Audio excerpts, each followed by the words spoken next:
Où se cache le vrai bonheur à la datcha? Est-ce qu'il se trouve vraiment dans le poids de vos courgettes ou dans la perfection de vos rangs de carottes? On nous pousse à croire que le succès au jardin se mesure en kilogrammes et en paniers remplis. Mais si je vous disais que 99% des gens cherchent ce bonheur au mauvais endroit? Aujourd'hui, on part ensemble à la recherche de ces instants précieux, de ces secrets bien gardés qui transforment un simple lopin de terre en une source inépuisable de joie. Restez avec nous, car vous pourriez découvrir que le plus grand trésor de votre jardin n'est pas celui que vous croyez. Êtes-vous prêt à voir votre datcha d'un œil complètement nouveau? Avant de plonger dans le vif du sujet, il faut comprendre ce qu'est la datcha. Pour beaucoup, ce n'est pas juste un jardin ou une maison de campagne. C'est un héritage, un refuge, un lieu chargé d'histoire familiale. C'est là que des générations se sont retrouvées pour échapper à l'agitation de la ville. Mais aujourd'hui, une nouvelle pression s'est installée. Celle de la performance, du jardin instagrammable, où chaque légume doit être parfait et chaque fleur à sa place. Cette vision moderne entre souvent en conflit avec l'âme originelle de la datcha, qui est un lieu de liberté, d'expérimentation et parfois de chaos bienheureux.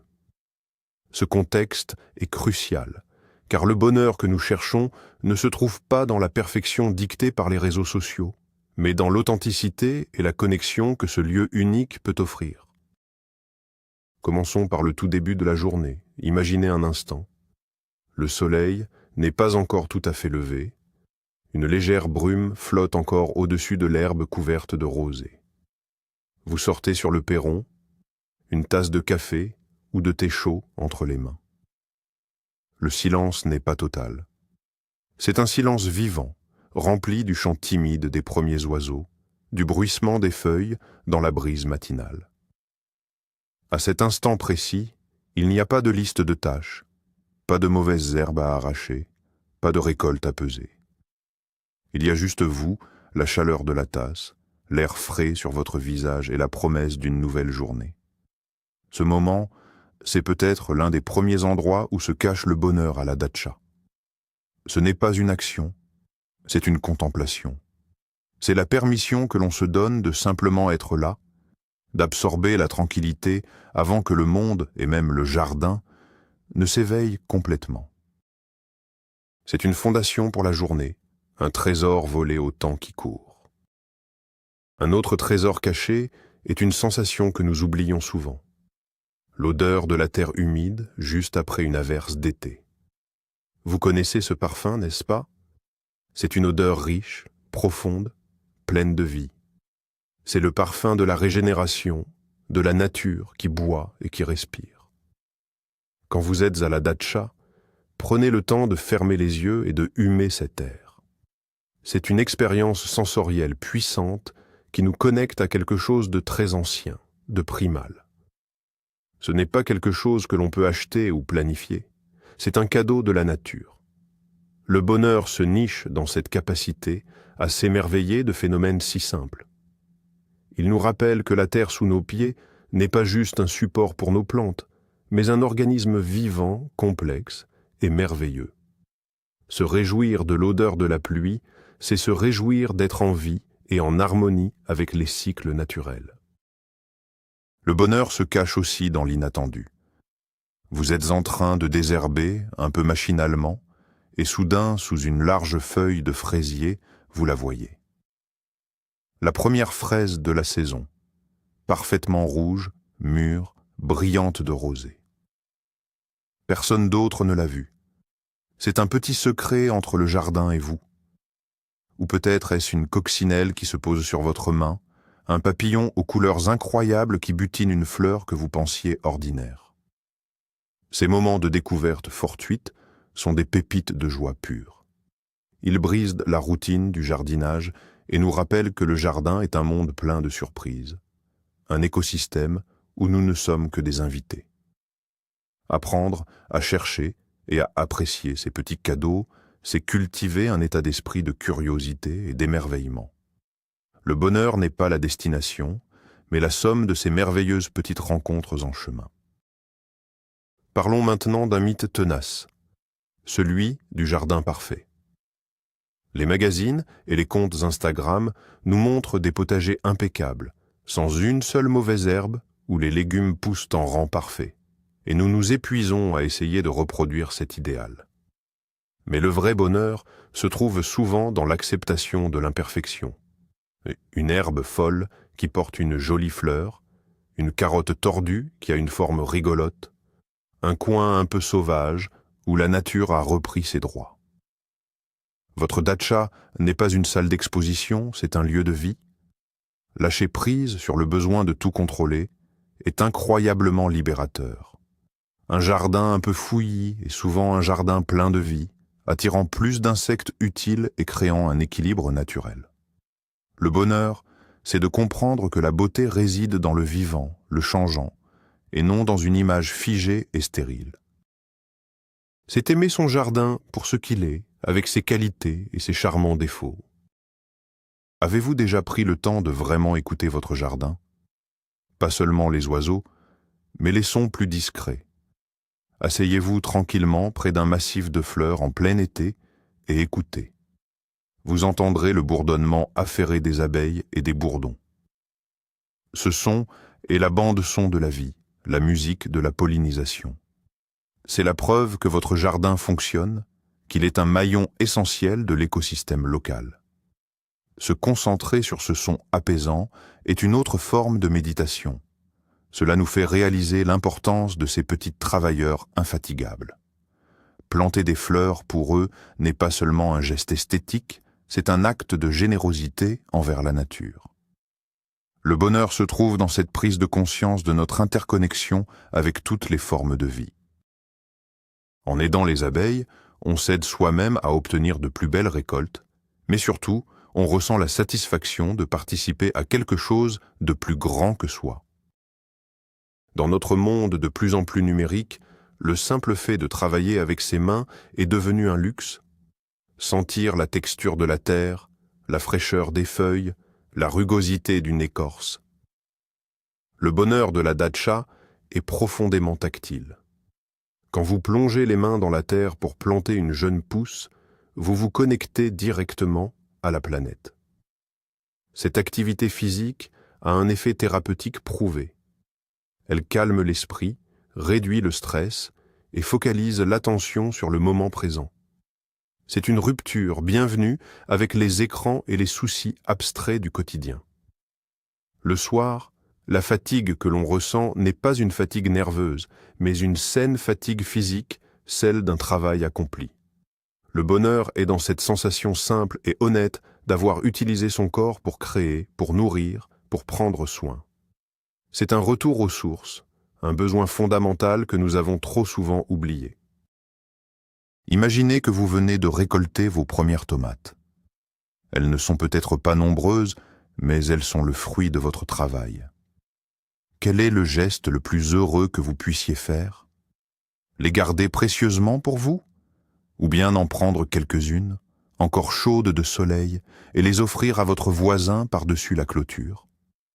Le bonheur à la datcha se multiplie quand on le partage. Le plaisir de voir le sourire sur le visage de quelqu'un qui reçoit un bouquet de vos fleurs ou un panier de vos légumes est immense.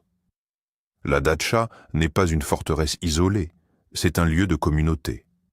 Le partage crée des liens, encourage l'entraide et transforme un simple voisinage en une communauté solidaire. Que votre récolte soit immense ou modeste, il y a toujours quelque chose à partager. Ce geste simple de générosité est l'un des plus grands secrets du bonheur au jardin. Il nourrit les relations humaines, qui sont tout aussi importantes que la terre que nous cultivons. Notre société moderne est obsédée par la vitesse et les résultats immédiats. La datcha nous offre un antidote puissant, la leçon de la patience. Vous plantez une minuscule graine et vous attendez. Vous arrosez, vous protégez et vous attendez encore. Il n'y a pas de bouton accéléré. Le bonheur se trouve dans l'observation de ce processus lent et miraculeux. Voir une petite tige verte percer la terre, puis 2 feuilles, puis une plante qui grandit jour après jour. C'est un spectacle quotidien fascinant. Cela nous apprend à apprécier le processus autant que le résultat. Cela nous enseigne que les bonnes choses prennent du temps. Cette patience que l'on cultive au jardin peut ensuite s'appliquer à tous les autres aspects de notre vie. Regarder les choses pousser, c'est apprendre à faire confiance au temps, à la nature et au cycle de la vie. C'est une source de calme et de sérénité dans un monde qui ne sait plus attendre. Le bonheur n'est pas seulement dans les succès, il se cache aussi, et c'est plus surprenant, dans les échecs.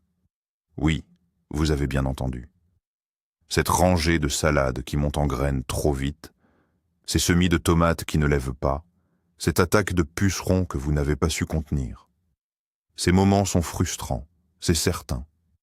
Mais ils sont aussi de formidables occasions d'apprendre. Chaque échec au jardin est une leçon d'humilité. Il nous rappelle que nous ne contrôlons pas tout et que la nature aura toujours le dernier mot.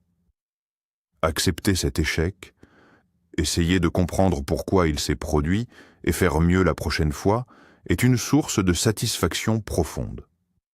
Le bonheur vient de la résilience, de la capacité à se relever et à continuer. Un jardinier heureux n'est pas celui qui ne commet jamais d'erreurs, mais celui qui apprend de chacune d'entre elles et qui continue à expérimenter avec curiosité et optimisme. Dans notre quête d'optimisation de l'espace, nous avons tendance à vouloir que chaque centimètre carré de la datcha soit utile. Un potager ici, un verger là, une pelouse parfaite. Et si le vrai bonheur se cachait dans un coin délibérément inutile? Laissez un petit bout de votre terrain à l'état sauvage. N'y tondez pas l'herbe, laissez les fleurs sauvages pousser, empilez quelques branches mortes. Ce petit sanctuaire de biodiversité deviendra rapidement un refuge pour les insectes, les oiseaux et peut-être même un hérisson. Observer la vie foisonnante qui s'installe dans ce coin de chaos est une joie immense. C'est un acte de confiance envers la nature. C'est aussi un rappel que tout ne doit pas avoir un but productif pour avoir de la valeur. Ce coin inutile est en réalité incroyablement utile pour l'âme. Il nous offre un spectacle permanent et nous enseigne la beauté de la nature brute et indomptée. Rien, absolument rien, ne peut égaler le goût d'un légume ou d'un fruit que vous avez cultivé vous-même et que vous mangez quelques minutes après l'avoir cueilli. Prenez une tomate cerise, encore chaude du soleil de l'après-midi. Sa peau est fine, elle éclate dans votre bouche en une explosion de saveurs sucrées et acidulées. Ce n'est pas juste une tomate, c'est la quintessence de l'été. Ce bonheur est direct, sensoriel, presque animal. Il est la récompense ultime de tous vos efforts. C'est la preuve tangible que votre travail a un sens.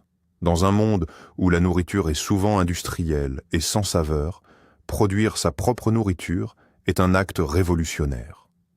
Chaque bouchée est une célébration de votre collaboration avec la terre, le soleil et l'eau.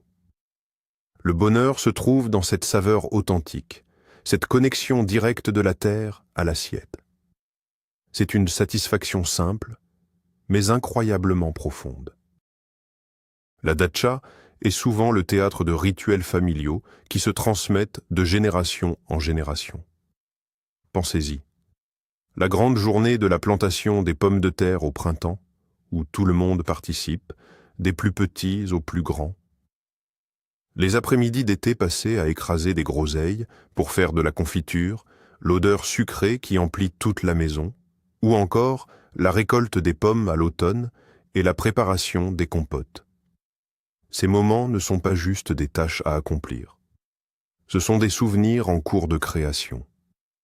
Le bonheur ne réside pas seulement dans le pot de confiture finale, mais dans les rires, les conversations et la complicité partagée pendant sa préparation.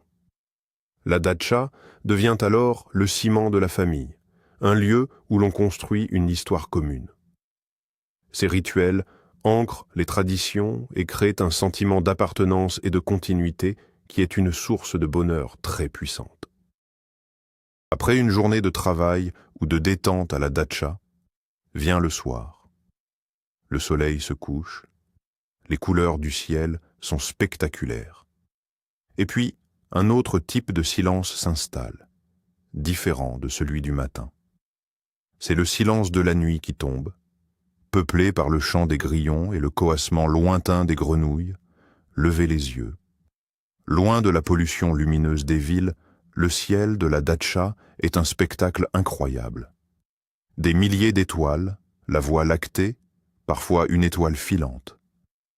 S'asseoir dehors dans le noir, simplement écouter et regarder, est une expérience profondément apaisante. C'est un moment pour se déconnecter complètement de la technologie, des écrans, des notifications. C'est une occasion de se sentir petit face à l'immensité de l'univers et en même temps parfaitement à sa place. Ce bonheur contemplatif, cette paix nocturne, est l'un des cadeaux les plus précieux de la vie à la campagne. Le jardinage est une source infinie de petits défis. Un plant de tomates qui ploie sous le poids de siloa de ses fruits, des oiseaux qui mangent vos fraises, un concombre qui grimpe là où il ne devrait pas. Et c'est là qu'une autre forme de bonheur apparaît, celui de l'ingéniosité. Trouver une solution créative à un problème est extrêmement gratifiant. Bricoler un tuteur avec 3 bouts de bambou, fabriquer un épouvantail avec de vieux CD, créer un système d'irrigation goutte à goutte avec une bouteille en plastique. Chaque fois que vous trouvez une astuce, que vous résolvez un petit casse-tête, vous ressentez une bouffée de fierté. La datcha est un laboratoire à ciel ouvert où l'on peut expérimenter, tester, inventer. Ce n'est pas grave si ça ne marche pas du premier coup. Le bonheur est dans le processus de recherche, dans l'exercice de sa créativité. C'est la preuve que l'on est capable de s'adapter et de trouver des solutions avec les moyens du bord. Le bonheur à la datcha n'est pas exclusif à l'été. Il se cache dans chaque saison. Au printemps, c'est la joie de voir les premières pousses sortir de terre, la promesse de la vie qui renaît après l'hiver. Chaque bourgeon qui éclot est une petite victoire. En été, c'est l'abondance, les couleurs, les saveurs, la chaleur du soleil sur la peau. En automne, c'est la beauté mélancolique des feuilles qui changent de couleur, la lumière dorée, la satisfaction de rentrer les dernières récoltes avant le froid. Et même en hiver, il y a un bonheur à trouver. Dans le silence du jardin endormi sous la neige, dans la planification de la saison suivante près du feu, dans la contemplation de la structure des arbres nus. Apprécier sa datcha tout au long de l'année, c'est comprendre que le bonheur n'est pas lié à une condition particulière, mais à la capacité de voir la beauté dans chaque étape du cycle de la vie. C'est une leçon d'acceptation du changement permanent. On associe souvent la datcha au travail, désherber, arroser, récolter. Mais on oublie l'un de ses rôles les plus importants. C'est un lieu de repos. Et quel meilleur symbole du repos que le hamac? S'installer dans un hamac, à l'ombre d'un grand arbre, avec un livre, ou simplement pour regarder les nuages passer, est un bonheur absolu. C'est l'art de ne rien faire, une compétence que nous avons perdue. Le léger balancement, le bruit du vent dans les feuilles, la chaleur douce de l'après-midi, c'est une invitation à la sieste, à la rêverie. S'autoriser ces moments de paresse est essentiel. La datcha ne doit pas devenir une seconde source de stress, une autre liste de choses à faire. Le bonheur se trouve dans cet équilibre entre l'action et l'inaction, entre le faire et l'être. La sieste dans le hamac n'est pas du temps perdu, c'est du temps gagné pour l'âme. La clôture de la datcha n'est pas toujours une frontière. C'est souvent un lieu de rencontre. La conversation impromptue avec le voisin, qui passe la tête par-dessus la haie pour admirer vos fleurs ou vous demander un conseil sur ses courgettes. Ces échanges simples et spontanés sont le cœur de la vie sociale à la campagne. On y partage bien plus que des astuces de jardinage. On y partage des nouvelles, des rires, parfois des soucis. On s'échange des plants, des graines, des surplus de récolte. Ce tissu social, cette entraide discrète, est une source de bonheur et de sécurité. On se sent partie d'une petite communauté. Dans un monde de plus en plus individualiste, ces interactions humaines authentiques sont précieuses. Le bonheur est dans ce sentiment de connexion, dans le fait de savoir que l'on a des voisins bienveillants avec qui partager les petites joies et les petits tracas du jardin. En rangeant la vieille grange ou l'abri de jardin, il arrive que l'on tombe sur un trésor. Pas de l'or, mais un vieil outil. Une serfouette rouillée, un arrosoir en zinc cabossé, une bêche aux manches polies par des décennies d'utilisation. Et soudain, on se souvient. C'était l'outil préféré de grand-père, ou celui que grand-mère utilisait pour ses fleurs. Tenir cet objet dans ses mains, c'est comme tenir un fragment du passé. C'est sentir la présence de ceux qui ont travaillé cette terre avant nous. La datcha est un lieu de mémoire, un pont entre les générations. Le bonheur se niche dans cette connexion avec nos racines, dans le sentiment de continuer une histoire. Utiliser ces vieux outils, c'est rendre hommage à nos ancêtres et perpétuer leur amour pour ce lopin de terre. C'est comprendre que nous ne sommes que des gardiens temporaires et que notre passage s'inscrit dans une longue lignée. Il y a une sorte de fatigue qui est merveilleuse. Ce n'est pas l'épuisement mental du bureau, mais la fatigue physique après une longue journée passée à travailler dehors. Les muscles sont endoloris, le dos tire un peu, les mains sont sales, mais l'esprit est clair et apaisé. Le soir, en vous asseyant sur le perron, vous regardez ce que vous avez accompli. Un nouveau carré de potager préparé, une clôture réparée, une longue allée désherbée. Et vous ressentez une profonde satisfaction. C'est le bonheur du travail concret, dont on voit immédiatement le résultat.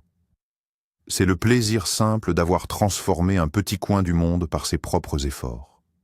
Cette saine fatigue physique garantit une nuit de sommeil profond et réparateur. C'est un bonheur simple, honnête, qui nous reconnecte à notre corps et à la valeur de l'effort. C'est la récompense silencieuse d'une journée bien remplie. Enfin, le secret ultime du bonheur à la datcha se cache peut-être dans un seul mot, la gratitude. Prenez un moment à n'importe quelle heure de la journée. Arrêtez tout ce que vous êtes en train de faire. Levez la tête, regardez autour de vous, regardez les arbres, les fleurs, les légumes qui poussent, sentez le vent sur votre peau, écoutez les sons de la nature. Et consciemment, ressentez de la gratitude pour tout cela. Pour ce morceau de terre qui est le vôtre, même temporairement. Pour la magie de la graine qui devient plante. Pour le soleil qui donne l'énergie, pour la pluie qui donne la vie. Pour votre propre capacité à créer et à prendre soin. Cet instant de gratitude consciente peut transformer une journée ordinaire en un moment extraordinaire. Ce n'est pas quelque chose qui dépend de la taille de votre récolte ou de la perfection de votre jardin. C'est un état d'esprit.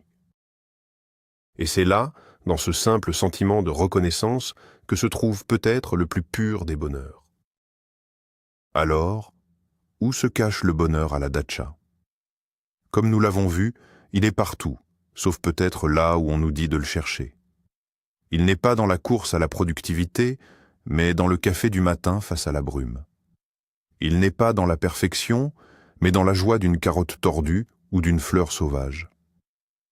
Il se trouve dans l'odeur de la terre après la pluie, dans le partage avec un voisin, dans le silence étoilé de la nuit et dans la saine fatigue du soir.